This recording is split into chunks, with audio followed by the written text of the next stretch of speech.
actually an important point in relation to guilt, and I'm glad that it was raised.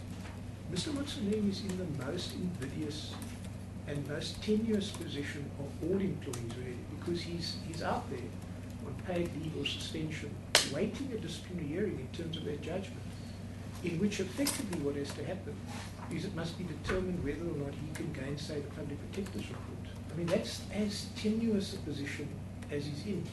What does he do in those circumstances? I mean, it's quite extraordinary. The High Court has said you're in a holding pattern, pending an important disciplinary hearing where there are very serious charges to be levelled against you. What does the man do? He doesn't go and wait for the hearing. He goes into the press and he makes these sorts of statements, and we say that's highly aggravating. Highly aggravating. If you come back to these... For purposes of the authorities you're referring me to, he's a senior... Yes, absolutely. I don't think anyone's going to suggest to the contrary. Now, if you go to paragraph 8, you will see the relationship between employer and employee is essentially one of trust and confidence, and there's the important point. Failure to assist an employer in bringing the guilty to book violates this duty. So those are the duties. Mr. Chairman, they go so far as to say that you must actually assist your employer, let alone conduct yourself contrary to its interests. At paragraph 10, the effect of these dicta is to elucidate the principles that an employee bound implicitly by a duty of good faith towards the employer breaches that duty by remaining silent, etc. And then we come to the case law directly in point. So if another employee is doing something wrong and you don't speak out, that's a breach of... Absolutely. And that's called, as you know, derivative misconduct, and you can actually be dismissed for that. But far from actually assisting the employer, what Mr. Motsoeneng does is he goes into the press and he brings us into disrepute. Now, if you go to paragraph 12, this is a case directly in point. Now, I need to dwell on this a little. This Mr. Timothy, who worked for NAMPAC, he impersonated an attorney, he misrepresented that he was an attorney. And ultimately what happened is that case ended up in the CCMA, and the CCMA found the dismissal unfair, and in so doing it applied a subjective test as to whether or not Mr. Timothy brought the company into disrepute. And ultimately that award was set aside by the LAC. And along the way, the LAC said this, objectively, this kind of dishonest conduct, which represents to the public at large that an employee is conducting a legal practice in circumstances where it is illegal, has the potential, at the very least, to call into question the reputation of the employer on all forms. The example only has to be compounded to a situation where an employer finds itself with many employees behaving in this fashion, assuming every senior manager at the SABC acted like Mr. Motsoeneng. On the appellant's argument, so long as customers or recipients did not consider that these employees had not brought the company into disrepute, the court would be powerless to come to the employer's relief. The employer would effectively be without a remedy. Justice Davis said, that cannot be so on an objective test which must be applied in these cases. An objective test enjoins an examination in all the circumstances of the nature of the conduct, evaluates the turpitude and seriousness thereof, and makes an evaluation as to whether the charges can be sustained. Now, in a matter that I was involved in, Quest Flexible Staff Solutions, here an employee made certain comments adverse to his employer, and in upholding the appeal and restoring the award where the Commission had found the dismissal to be fair, the LAC said this, Mr. Chairman, in paragraph 13. It found that there were various reasons to sustain the dismissal, including the first is that the respondent undertook in his contract of employment to do everything in his power to promote and develop the business of both the appellant and its client, but instead brought the appellant into disrepute by being seriously disrespectful to and disdainful of multi-choice, again on all fours. And then what we've done is we've mined what authority there is on media statements by employees, which overlaps really with gross insubordination. Now sometimes, Mr. Chairman, these are findings that are made in the context of the courts saying, well, you can't be reinstated if you have gone to the press during the course of the arbitration or the litigation. Now let me take you first then to Buthelezi, the decision of the Labour Court at page 7. The court said this: both the tone and appearance of the article which goes out of its way to soil the respondent's public image, again on all fours with this case, indicates an active and willing participation by the applicant, despite her denial of this in evidence. Hence, I would have been persuaded by it that, by participating in it, the applicant had made continued employment intolerable and denied her reinstatement. While employees have a right freely to express their grievances against their employers in the press, they do so at the risk of forfeiting their right to reinstatement or reemployment, because high-profile mud-slinging, particularly where an employer's business depends on a positive public image, makes continued employment intolerable. Never a truer word spoken. That is utterly opposite to this case. And then also in a matter that I was involved in when now Justice Sutherland was an arbitrator in Bamford versus Energizer. You may know this case. It was where a number of women were involved in sending pornographic emails to one another. And what they then did, pending this arbitration before Sutherland, is actually went on to television and they trashed Energizer. And he then found for us that they deserved dismissal. But along the way he said this: moreover, there is a willing participation by Wallenschlager and of Oosthuizen in what can fairly be described as a public smear campaign in the media. Such conduct is inconsistent with any pursuit of equitable relief. However, because of the view that I take, it's not relevant.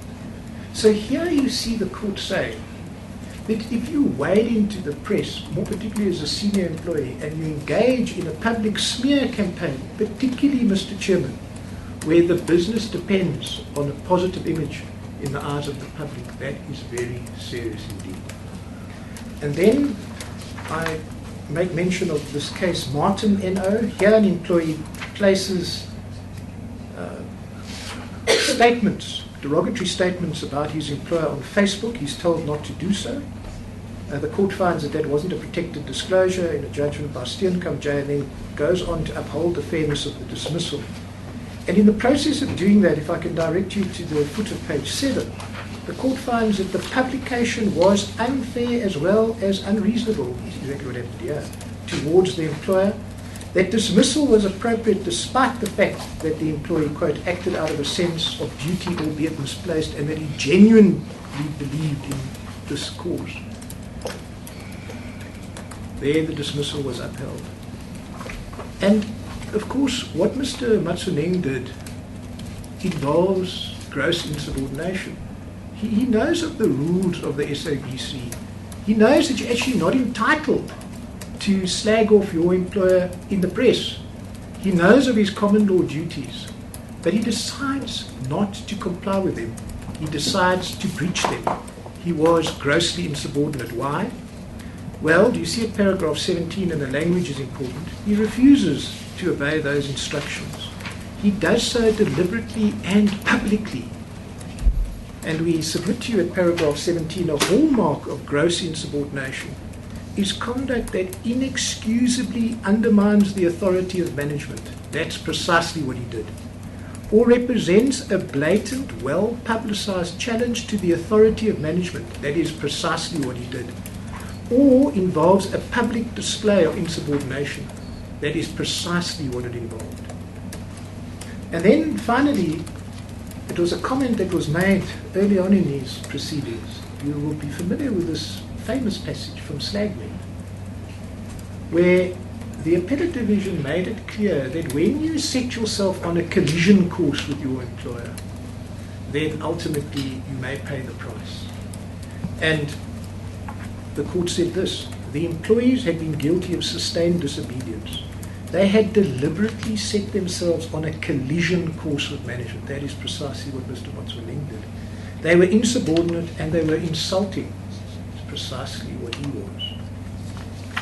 So then, perhaps in conclusion, can I take you to the offending paragraphs, and you know them only too well by now. I have just a handful of submissions. Mr. Chairman, you have practiced labour law for a very long time. I would be very surprised whether you have ever come across an employee who has committed more serious misconduct when viewed in context of a senior man holding a senior position at the SABC, whose public image is important, who has the most tenuous of all employment relationships, is in a holding pattern waiting a disciplinary hearing where he must assail findings of no less than the public protector. And what does he do? He engages in a press conference where we're told he speaks for an hour and then he answers questions, it seems, for longer than that. And along the way, what he really does is he engages in a mud-slinging match. He slags off his employer. He breaches all of those secondary common law duties. Now let's have a look at paragraph 3. Here is an interim board of directors, paragraph 311. What he says about them, when you unpack this, is quite extraordinary. He basically is telling the public that they're unemployed people, they're a useless bunch, they shouldn't be there. And he describes them in such derogatory terms that what they're doing is checking the chocolate cake. He says they're unemployed. The implication is they're unemployable, they shouldn't be there. Mr. Cassim, these are his principles. This is the board of directors. It's extraordinary misconduct. Then he lays into an individual director.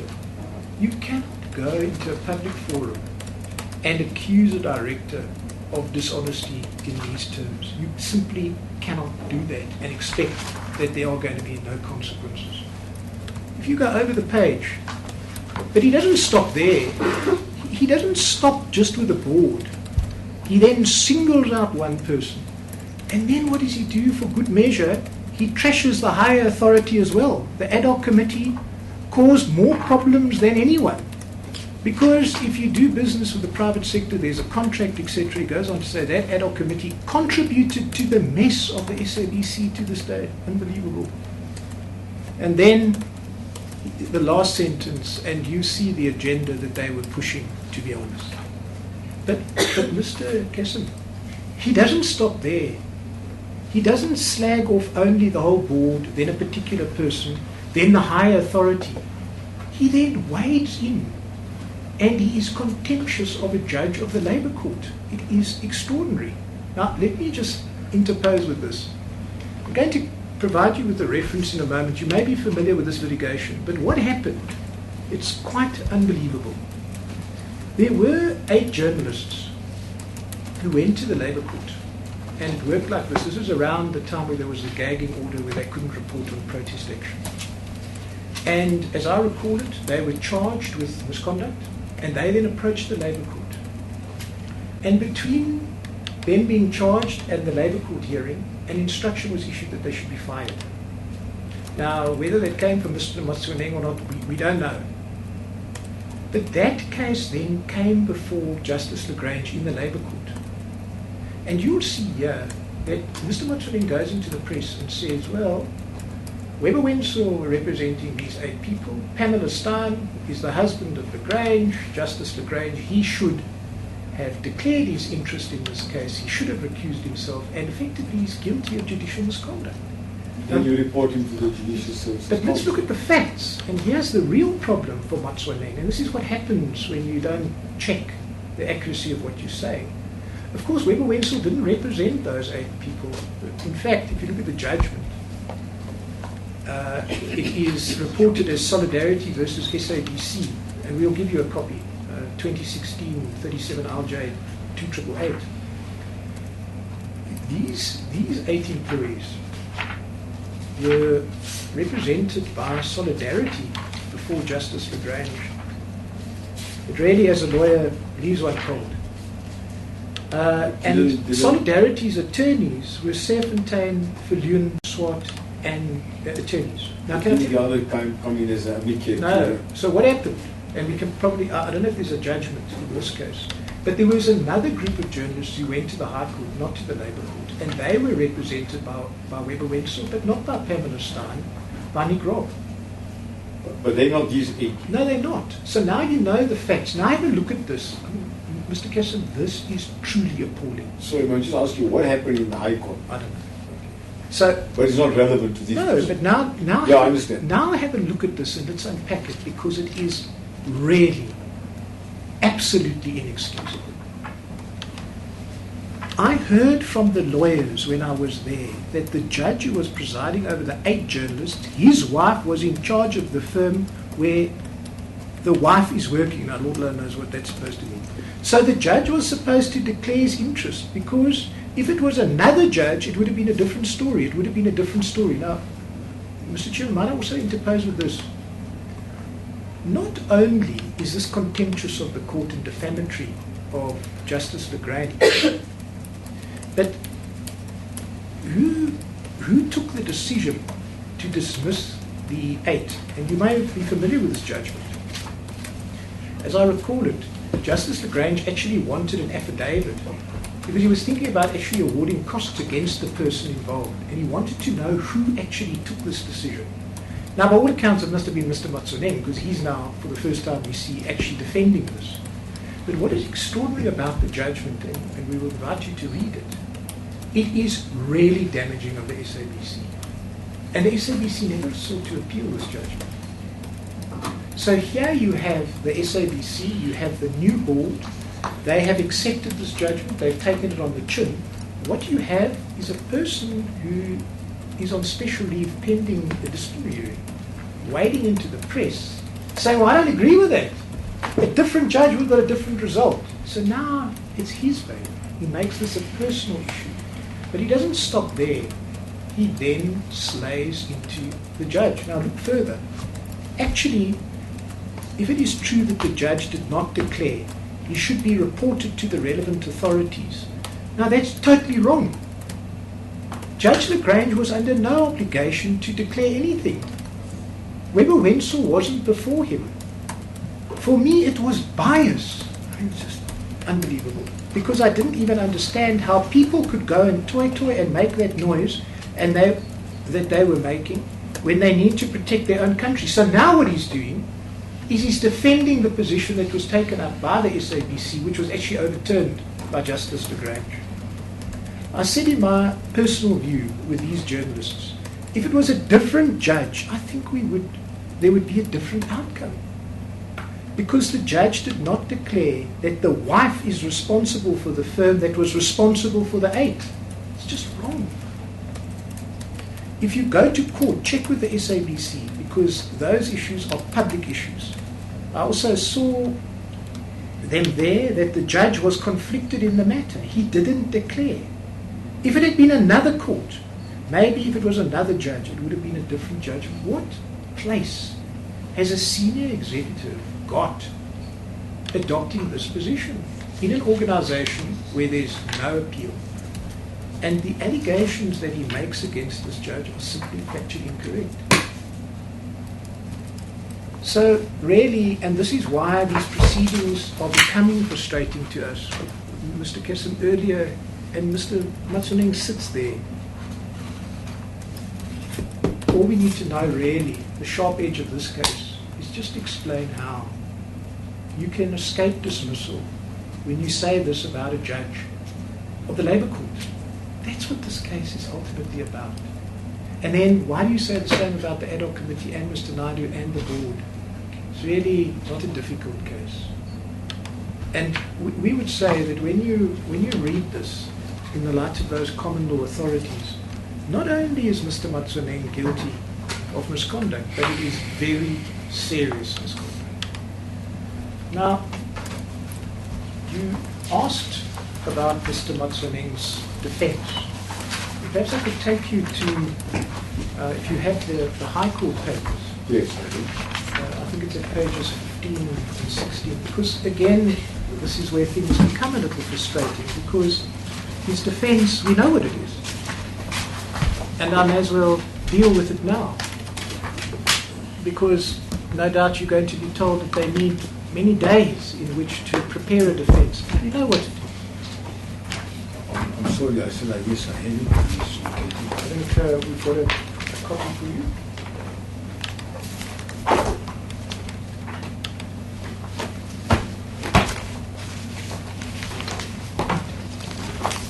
Yes, thank you. Page? I don't think they're paginated, so No, it's it's fine. 15. Yes, that's the affidavit of Mr. Aguma. Yes. Yes. Well, no, I'm taking you to the filing affidavit. Okay.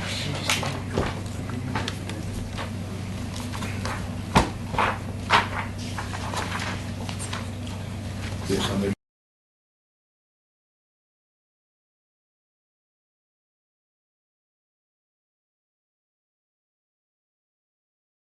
page 15. So